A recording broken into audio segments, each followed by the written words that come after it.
Aujourd'hui, dans cette vidéo, nous allons parler des leçons les plus difficiles que la vie enseigne. Parfois, quand quelqu'un nous quitte, il pense qu'il n'a pas besoin de nous et s'en va sans se retourner. Mais la vie a sa manière de régler les comptes, et cette personne, tôt ou tard, devra faire face aux conséquences de ses actes. Aujourd'hui, tu découvriras comment le bonheur, le regret et les décisions mal prises pèsent beaucoup plus quand il n'y a plus de retour en arrière. Je t'invite à ne pas manquer cette réflexion qui te rappellera que la meilleure réponse face à la douleur est d'aller de l'avant et de trouver ta propre paix. Commençons. D'abord, nous devons comprendre cela. La reconnaissance de ta valeur. La personne qui t'a blessé finira par accepter que tu étais la meilleure chose qui lui soit arrivée. Mais cette reconnaissance arrive trop tard, quand il n'y a plus de retour en arrière ni possibilité de réparer le mal. En réalité, voici les premières choses qui vont arriver à une personne quand, littéralement, elle souffre de te laisser partir. Ça lui fait mal de te laisser complètement dévaloriser, car en réalité, elle ne se rend pas compte de la personne précieuse que tu es, jusqu'à ce qu'elle ne t'ait plus.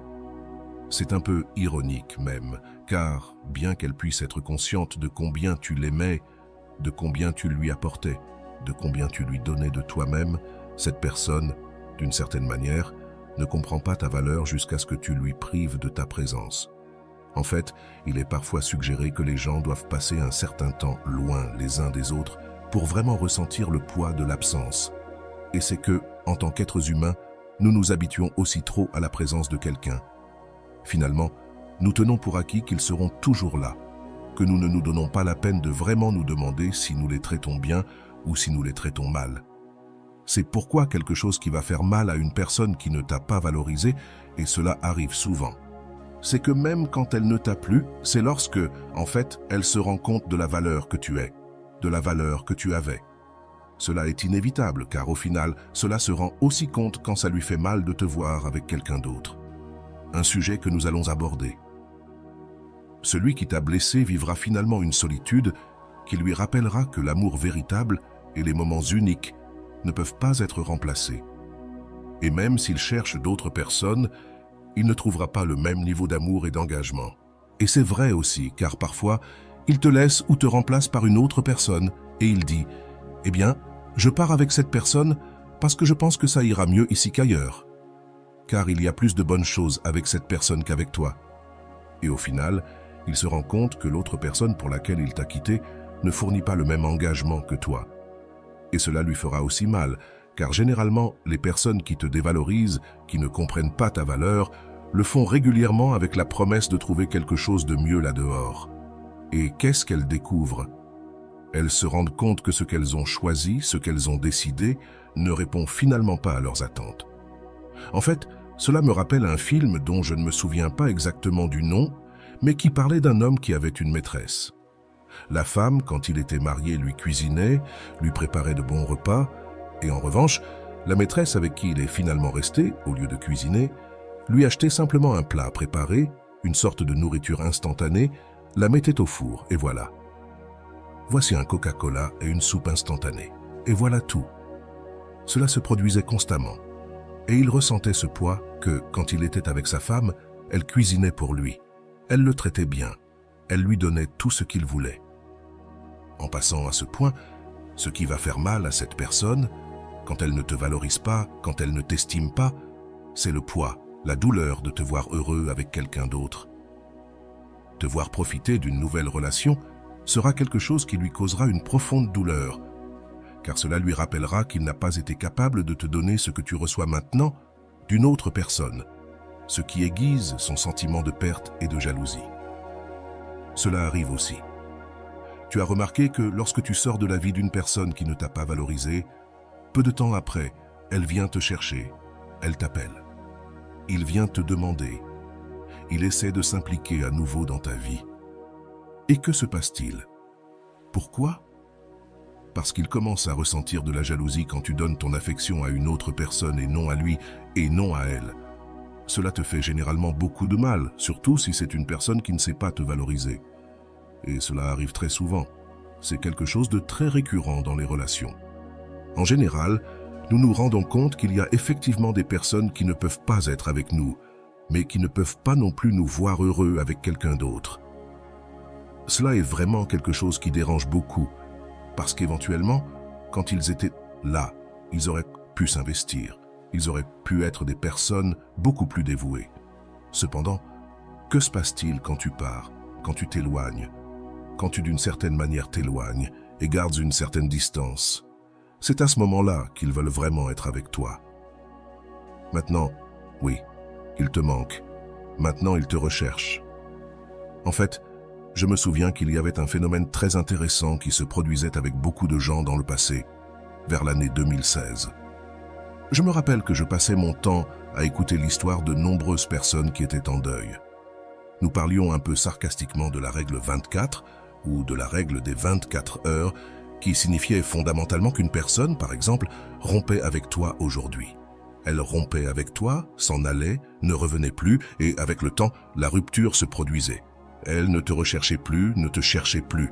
C'était fondamentalement une rupture à part entière. Chacun rompt de son côté et tu venais et t'éloignais de cette personne. Fais comme si tu t'éloignais pendant 3 mois. Et tout à coup, cette personne commençait à tâter le terrain, à te rechercher, à t'envoyer des messages pour voir comment tu répondais. Et là, tu te rendais compte qu'elle te cherchait. Tu lui donnais une chance et lui disais « D'accord, pourquoi me recherches-tu » Et cette personne venait et te disait « Tu sais, je me suis rendu compte que effectivement tu étais important pour moi. Je ne me rendais pas compte de la valeur que tu avais ou de la valeur que tu as. Et j'aimerais que nous nous donnions une seconde chance. » Alors, tu venais très enthousiaste, très heureux ou très heureuse et tu t'impliquais. Il y avait des caresses, il y avait des baisers, il y avait toutes sortes de drames. Je me souviens même que 2 ou 3 personnes me disaient « Tu sais quoi ? Nous sommes allés à un hôtel et nous avons passé une nuit ensemble. Nous étions si contents de nous revoir, si contents d'être ensemble à nouveau, que finalement nous prenions pour acquis que nous étions déjà revenus, que finalement l'autre personne se rendait compte de la valeur que j'avais. Et finalement, elle était revenue. Que se passe-t-il 24 heures après son retour ? Cette personne revenait simplement à dire la même chose. « Je ne sais pas ce que je ressens pour toi. Je ne sais pas ce qui se passe dans ma tête. Je ne sais pas ce que je ressens pour toi. Je ne sais pas ce qui se passe maintenant. Je ne sais pas ce que je ressens. » Et elle disparaissait à nouveau. Que se passait-il alors? Eh bien, ce que je disais à beaucoup de gens, c'est « Ah, c'est que tu t'es donné trop facilement. Tu t'es engagé trop rapidement. Tu ne dois pas te donner à désirer. Tu dois vraiment te concentrer sur le fait que l'autre personne doit avoir du mal à t'avoir. » Donc, c'était justement cela le problème. C'est pourquoi ces choses se produisaient, ces situations se produisaient, que souvent les gens, d'une certaine manière, s'éloignèrent de toi, ne te cherchèrent pas, ne t'appelèrent pas, te dévalorisaient et finalement revenaient 24 heures plus tard. C'était comme « D'accord, accepte-moi. Je veux à nouveau être avec toi et je veux essayer les choses avec toi. » C'était un peu absurde. Parce qu'en fin de compte, au bout d'un moment, elle repartait, tu comprends? Et elle revenait encore une fois montrer cette insécurité qui la caractérisait, n'est-ce pas? Donc, à ce moment-là, dans cette situation, c'est quand on doit se rendre compte que vraiment les relations, généralement, doivent avoir beaucoup de tact, beaucoup de soin, de nombreuses questions très importantes pour que tu prennes conscience si vraiment l'autre personne t'intéresse. T'importe si tu es réellement pertinent pour elle. Elle te valorise parce que, bien souvent, elle ne te cherche que parce que tu lui manques, non pas parce qu'elle souhaite réellement être avec toi, ni parce qu'elle comprend vraiment ta valeur. Souvent, elle agit simplement parce qu'elle a ce besoin de te chercher, ce besoin d'être derrière toi. Mais pas de te valoriser, pas de t'avoir de la meilleure manière possible, mais juste parce qu'elle te considère comme quelqu'un dont elle a besoin et tu ne deviens qu'une marchandise. Elle te cherche juste pour ne plus ressentir de douleur. Alors, fais très attention à cela. Tu dois faire très attention. Lorsque 24 heures se sont écoulées et que cette personne te cherche, contrairement à cela, ce que je disais auparavant aux gens, apprends à te faire désirer. Apprends vraiment à te faire désirer, que l'autre personne ait du mal à t'avoir, que cela lui coûte vraiment d'être avec toi. Si tu te donnes trop facilement, elle te dévalorisera à nouveau. Et donc, passons à la conclusion suivante intéressante que tu dois connaître concernant ce qui se passe dans l'esprit d'une personne qui ne sait pas te valoriser. Eh bien, nous avons déjà commenté précédemment qu'il lui fera mal de te reconnaître trop tard, de te voir comme une autre personne. Le numéro 3 est l'impossibilité de te récupérer. Un des coups les plus durs qu'elle devra affronter est d'accepter qu'elle ne pourra jamais te récupérer. Même si elle tarde, elle se repentira profondément. C'est vrai. Lorsque tu prends une décision de mettre fin à une relation, tu la prends littéralement en sachant que tu ne reviendras pas. Et l'autre personne, d'une certaine manière, souffre de cette situation. Elle souffre de cette circonstance en réalisant que tu ne reviendras pas, que tu as grandi en tant que personne, que tu as mûri. Et cela l'effraie parce qu'elle ne te connaît plus, elle ne te reconnaît plus. En fait, c'est quelque chose d'horrible. Même cette sensation de douleur de dire « D'accord, j'étais avec quelqu'un qui me valorisait, j'étais avec quelqu'un qui m'appréciait, j'étais avec quelqu'un qui me comprenait vraiment, et je l'ai perdu pour des bêtises. Je l'ai perdu parce que je n'ai pas su l'estimer. Je l'ai perdu parce que je n'ai pas su comment gérer les choses avec elle. Et cela la maintiendra dans une boucle du passé, essayant de revoir dans son esprit ce qui a mal tourné. De quelle manière elle peut faire pour que tu reviennes avec lui ou avec elle. Et finalement, cela continuera à lui faire mal, encore une fois, encore et encore. Et cela continuera à lui faire mal. Ainsi, tristement, de nombreuses personnes se repentent lorsqu'elles ont perdu une personne précieuse. Elles se repentent et cela leur cause beaucoup de malaise, n'est-ce pas? Et donc, passons au dernier point important que je pense intéressant d'aborder, et c'est le pouvoir du bonheur en tant que réponse. Le pouvoir du bonheur en tant que réponse. Numéro 4, la meilleure vengeance est simplement d'être heureux. Voir ton bonheur, surtout avec quelqu'un d'autre, sera la punition la plus douloureuse pour celui qui t'a blessé, car cela lui prouvera qu'il a perdu quelque chose de précieux pour toujours. Le pouvoir du bonheur en tant que réponse est l'une des leçons les plus puissantes que tu peux apprendre lorsque tu as été blessé. Souvent, les personnes qui te veulent ne s'attendent pas à ce que tu puisses reconstruire ta vie. Attention à cela. Encore moins qu'elles s'attendent à ce que tu puisses vraiment être heureux et être complètement satisfait. Pour elles, ton bonheur devient une sorte de reflet de ce qu'elles ont perdu, de ce qu'elles n'ont pas su apprécier. Voir que non seulement tu ne les suis plus, voir que tu es juste là et que tu fais vraiment des efforts pour avancer, c'est ce qui leur fait le plus mal.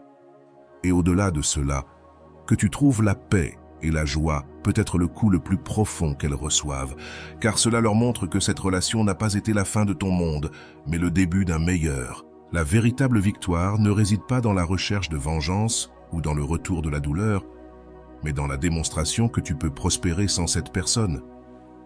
Lorsque tu parviens à être heureux, surtout aux côtés de quelqu'un qui te valorise, celui qui t'a blessé sera contraint de faire face à la réalité de sa propre perte. Et c'est qu'au début, peut-être qu'il ne te nécessite pas, mais avec le temps, il comprendra qu'il ne pourra pas trouver chez d'autres personnes ce qu'il avait avec toi. Ton succès et ton bien-être personnel deviennent la meilleure manière de répondre au mal, car c'est une preuve irréfutable que non seulement tu as survécu, mais que tu as aussi fleuri. Ainsi, j'espère que cette petite vidéo t'a plu et t'a donné la force de réaliser qu'une personne qui ne t'a pas valorisé n'est pas une perte. Ou comme le disait une phrase, ce n'est pas que tu sois sans cette personne, c'est que cette personne est sans toi. Voilà, sans plus. Aujourd'hui, je veux même t'inviter à regarder d'autres vidéos que nous avons publiées ici. Je veux également te demander que, s'il te plaît, dans les commentaires, tu écrives la phrase suivante pour faire cet exercice, afin de pouvoir réellement internaliser ce contenu, et c'est d'écrire ce qui suit. Ma meilleure vengeance est d'être heureux. J'espère vous revoir dans une autre vidéo.